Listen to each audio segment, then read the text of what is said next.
ગણતરીના દિવસો જ બાકી છે અને તમે પણ તડામાર તૈયારીઓ કરી લીધી હશે, નવી ચણિયાચોળી પણ ખરીદી હશે, તેના મેચિંગ ઓર્નામેન્ટ્સ પણ લઈ લીધા હશે, પરંતુ જો આ બધાની વચ્ચે મેકઅપ પરફેક્ટ નથી કર્યો તો તમારી મહેનત પર પાણી ફરી વળશે. અને એટલા માટે જ તમારી ઉપયોગી ટિપ્સ સાથે હું આવી ગઈ છું દીપાલી સંદેશના ડિજિટલ પ્લેટફોર્મ પર. આપે મેકઅપ કેવી રીતે પરફેક્ટ કરવો, કઈ કઈ વસ્તુઓનું ધ્યાન રાખવું અને મેકઅપ લોંગ લાસ્ટિંગ રહે તેના માટે શું ધ્યાન રાખવું, તેની જ માહિતી મેળવીશું મેકઅપ એક્સપર્ટ ભક્તિ પટેલ પાસેથી. ભક્તિ, નવરાત્રિનો સમય નજીક આવી રહ્યો છે અને વ્યુઅર્સ અમારા જે છે સંદેશના, એમની એક સમસ્યા છે કે પરફેક્ટ મેકઅપ કેવી રીતે કરવો અને મેકઅપ લોંગ લાસ્ટિંગ રહે તે માટે શું ધ્યાન રાખવું. મેકઅપની શરૂઆતમાં જ કઈ વસ્તુઓનું બેસિક ધ્યાન રાખવું જોઈએ કે જેનાથી મેકઅપનો બેઝ, કે જે મેકઅપનો મેઇન આત્મા કહેવાય, સોલ છે, બેઝ, તો એ પરફેક્ટ બને એ માટે શું ધ્યાન રાખવું છે? સૌથી જે વધારે ઇમ્પોર્ટન્ટ હોય છે એ આપણું બેઝ હોય છે, જેમાં આપણે હાઇડ્રેશન અને સ્કિન પ્રેપ ઉપર વધારે ફોકસ આપવામાં કોશિશ કરી. અગર આપણું સ્કિન પ્રેપ પરફેક્ટ હોય અને આપણે એને પરફેક્ટલી અગર આપણું સ્કિન જે પ્રેપ કર્યું છે એને સેટ કરી દે, એનાથી આપણું સ્વેટિંગ વાળું પ્રોબ્લેમ ન થાય, જેનાથી આપણું જે આપણે હ્યુમિડ એન્વાયરમેન્ટમાં રહી છીએ એનાથી બ્લર પણ ન થાય અને સ્મજ પણ ન થાય. ઓકે, તો એના માટે શું ધ્યાન રાખવું? આપણે એક પ્રેક્ટિકલ કરીને જોઈ લઈએ. જી, પરફેક્ટ બેઝમાં સૌથી જરૂરી હોય છે, આપણે જે બધા મોઇશ્ચરાઇઝ તો કરતા જ હોય છે ઘરે, બટ ઘણીવાર છે ને પ્રાઇમર ભૂલાઈ જાય છે બધાથી. પ્રાઇમર જે છે એ જનરલી આપણું જે ટી ઝોનની ઓઇલીનેસ છે, કે ઘણાને ફોરહેડ ઉપર ઘણું બધું ઓઇલ આવતું હોય છે, આ બધું જ કંટ્રોલ કરે છે અને આપણા પોર્સ પણ બ્લર કરી દે છે. ઓકે, એટલે સ્વેટિંગ પણ કદાચ એનાથી કંટ્રોલ થઈ જતું હશે. કરેક્ટ. ઓકે, અને પછી જે પ્રાઇમરની તમે વાત કરી, એના પછી કઈ કઈ સ્ટેપ લેવાના હોય છે? પ્રાઇમર પછી હજી એક સ્ટેપ જે અમે યુઝ કરી અમારા સલોનમાં ઇઝ અમે ફિક્સિંગ સ્પ્રે લગાડી દઈ, જેનાથી અમારું જે અમે બેઝ પ્રેપ કરેલો છે એ સેટ થઈ જાય અને આપણા આખા ગરબા નાઇટમાં એ ડિસ્ટર્બ ન થાય અને હલે પણ નહીં. અને તમે જો ઘરેલું નુસ્ખો એક જોતો હોય તો તમે એક એલમ જે ફિટ કરી આપણે માર્કેટમાં, લોકલ માર્કેટમાં મળે છે, એ તમે તમારો જે વેટ ફેસ હોય છે એના પર તમે ખાલી જો ડેબ કરી લેશો ને તો તમને આખી જ રાત જે તમને જે ઓઇલીનેસની કે સ્વેટિંગની પ્રોબ્લેમ થાય છે એ બિલકુલ જ નહીં થાય. એટલે ઘણી વખત એવું થતું હોય છે કે જો બેઝ પ્રોપર નથી થયો હોતો તો ક્યારેક ક્યારેક ક્રેક પણ થઈ જતો હોય છે, તો કદાચ આનાથી એ નહીં થતો હોય. એ બિલકુલ નહીં થાય. આપણું બેઝ જે છે એ આપણું કેનવસ છે જેના પર આપણે આગળ કામ કરવાનું છે, એટલે આ જે પરફેક્ટ એકદમ થઈ જશે એનાથી કોઈ જ પ્રોબ્લેમ નહીં આવે. એટલે આ પ્રાઇમર નહીં મિસ કરવાનું અને જો તમે ઘરેલું નુસ્ખું જોતું હોય તો તમે ફિટ કરી પણ યુઝ કરી શકો છો. અત્યારે મોટાભાગે એ પણ જોવા મળતું હોય છે કે પિગમેન્ટેશન બહુ જ હોય છે લોકોને, તો એને પણ કવર કરવા માટે કોઈ ખાસ સ્ટેપ? આ પિગમેન્ટેશન કવર કરવા માટે આપણે યુઝ કરી કરેક્ટર, કલર કરેક્ટર થિયરી આવે છે, જેમને ફોર એક્ઝામ્પલ પિગમેન્ટેશન હોય કે ડાર્ક સર્કલ્સ હોય કે ડાર્ક સ્પોટ્સ હોય સ્કિન પર, એમાં આપણે ઓરેન્જ કલરનું કન્સીલર કે ઓરેન્જ કલરનું કલર કરેક્ટર યુઝ કરી છે. ઓકે. અને વેરાસ કોઈને એક્ને વાળી સ્કિન હોય, અગર એક્ને માર્ક્સ હોય જે રેડ કલરના હોય તો ઈ કવર થશે ગ્રીન કલરના કરેક્ટરથી. અચ્છા, ઓકે. જેમની light to medium skin tone હોય છે એ લોકો પીચ કરેક્ટર્સ યુઝ કરી શકે છે. જનરલી ગ્રીન અને ઓરેન્જ વધારે વપરાય છે. ઓકે, હવે મેકઅપ પર આપણે આગળ વધીએ તો ફેસના એક કમ્પ્લીટ મેકઅપમાં સૌથી મહત્વનો પાર્ટ હોય છે આઈઝ, આંખો. આંખોનો મેકઅપ જો પરફેક્ટ હોય તો પછી લુક જ આખો અલગ આવે છે. તો અત્યારે નવરાત્રિ એટલે કે કલરનો તહેવાર છે, રંગબેરંગી ચણિયાચોળી, રંગબેરંગી ઓર્નામેન્ટ્સ પહેરતા હોય છે, તો એને મેચ થતા આઈ શેડ્સ પણ હોવા જરૂરી છે. તો અત્યારે ટ્રેન્ડમાં શું છે તેમાં?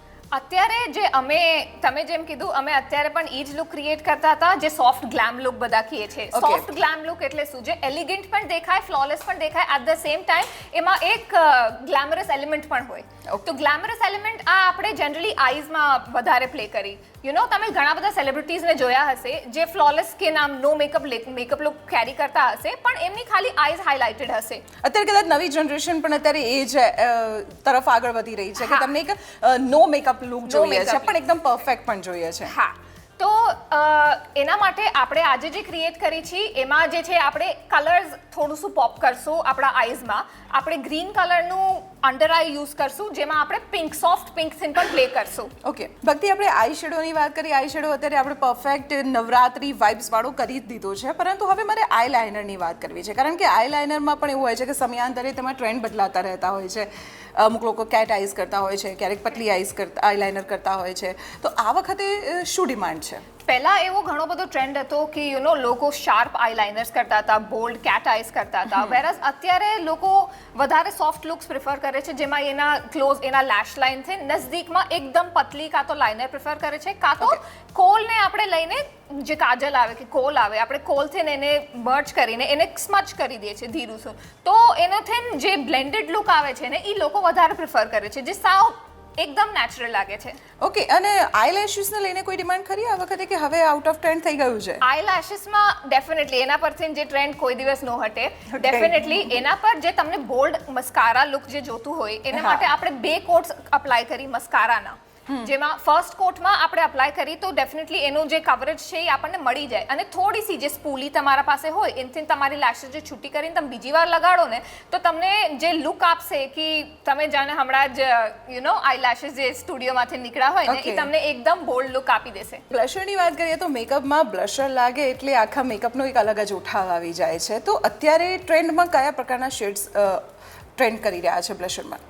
બ્લશરમાં જે આપણે સિલેક્ટ કરી આપણો કલર આપણા સ્કિન ટોનના હિસાબે, જેવી રીતના આપણે ફાઉન્ડેશનમાં પ્રિફર કરી કે આપણે સ્કિન ટોનના હિસાબે જાય એવી રીતના બ્લશમાં પણ ઇટ ઇઝ વેરી ઇમ્પોર્ટન્ટ કે આપણે આપણા સ્કિનના હિસાબે આપણે બ્લશ લઈએ. જેવી રીતના ફેર સ્કિન ટોન્સમાં આપણે પિંક્સ લઈએ જે ફ્લશ પિંક એકદમ આવે એ વધારે સારા લાગતા હોય છે. આપણે થોડું શું જે મીડિયમ ટોનની વાત કરી, જે ડસ્કીની વાત કરી એમાં કોરલ્સ વધારે ઉઠીને આવે છે જેનાથી આપણું ફેસ એકદમ ઉઠી જાય છે. વેરાઝ એનાથી જે ડીપ કલર્સ હોય છે એમાં રસ્ટ ઓરેન્જ ટાઈપ કલર્સ અને ડીપ પિંક્સ જે આવે છે એ વધારે સારા લાગતા હોય છે. એટલે નવરાત્રીના જે કલરફુલ કોસ્ચ્યુમ છે તેની સાથે કયા ટ્રેન્ડમાં જાય છે અત્યારે? નવરાત્રીમાં જનરલી આપણે સોફ્ટ પિંક્સમાં વધારે જાય છીએ, જે આપણને જે ફ્લશ એકદમ જે હેપી લુક જોઈએ છે એ આપણને ફ્લશ પિંક્સથી આવે છે. ઓકે, તો અત્યારે બ્લશર પણ થઈ ગયું છે તો હવે નેક્સ્ટ સ્ટેપ કયું હશે? આના પછી they will focus on the fixture. જે આપણે ફિક્સર લગાડી છીએ આપણે આપણું જે કેનવસ આખું રેડી કરેલું છે એને આપણે સીલ કરી દઈશું જેનાથી આપણે ગમે તેટલા ગરબા રમી એ ઢકશે નહીં, જરાય નહીં. આપણે સ્વેટ પણ નહીં થાય અને એ બિલકુલ ઓઇલી પણ નહીં થાય. એટલે જે સ્પ્રેડ થઈ જવાનો કે ક્રેક થઈ જવાનો જે પ્રોબ્લેમ્સ થતો હોય છે મેકઅપમાં એ આ ફિક્સરથી નહીં થાય? ફિક્સરથી નહીં થાય. અને હજી તમારે જો તમારી ઓઇલી સ્કિન હોય અને તમારે વધારે લોંગ લાસ્ટિંગ કરવું હોય તો તમે જે આપણે સેટિંગ સ્પ્રે લગાડ્યું એના ઉપર પણ તમે કોમ્પેક્ટથી થોડુંક સીલ કરી શકો છો જેનાથી ક્રીઝીસ પણ નહીં પડે અને આખું ડબલ સીલ થઈ જશે. ઓકે, હવે મેઇન પાર્ટ લિપસ્ટિક કે જેના ઉપર બધાનું ફોકસ હોય છે એમાં પણ ટ્રેન્ડ બદલાતો રહેતો હોય છે. અત્યારે કયો ટ્રેન્ડ છે? જે નવી જનરેશન અત્યારે શું પ્રિફર કરે છે? જેમ નવી જનરેશન આપણે મેન્શન કર્યું કે આપણે ગ્લેમરસ આઈઝ માટે જાય એટલે આપણે સોફ્ટ લિપ્સ માટે જાય. વેરાઝ આપણે એક ફીચર પર વધારે ફોકસ કરી ક્યારે પણ તો આપણે અત્યારે જેવી રીતે આઈઝ ઉપર ફોકસ કરેલું છે એટલે આપણે લિપ્સ ઉપર થોડું સોફ્ટ લુક આપશું જે ન્યૂડ પિંકમાં જશે કે તો ન્યૂડ બ્રાઉન્સમાં જશે. ઓકે, તો ભક્તિ બિંદી લાગતાની સાથે જ આપણો એક પરફેક્ટ લુક પણ રેડી થઈ ગયો છે. પરંતુ હવે અમારા જે વ્યુઅર્સ છે તેમના મનમાં એક સવાલ તો પણ છે કે 10 દિવસ સુધી મેકઅપ કરવું, પછી ગરબા રમવા, સ્વેટિંગ થવું, ધૂળમાટી ઉડવી, સ્કિન ડેમેજ થવાના પૂરેપૂરા ચાન્સીસ છે.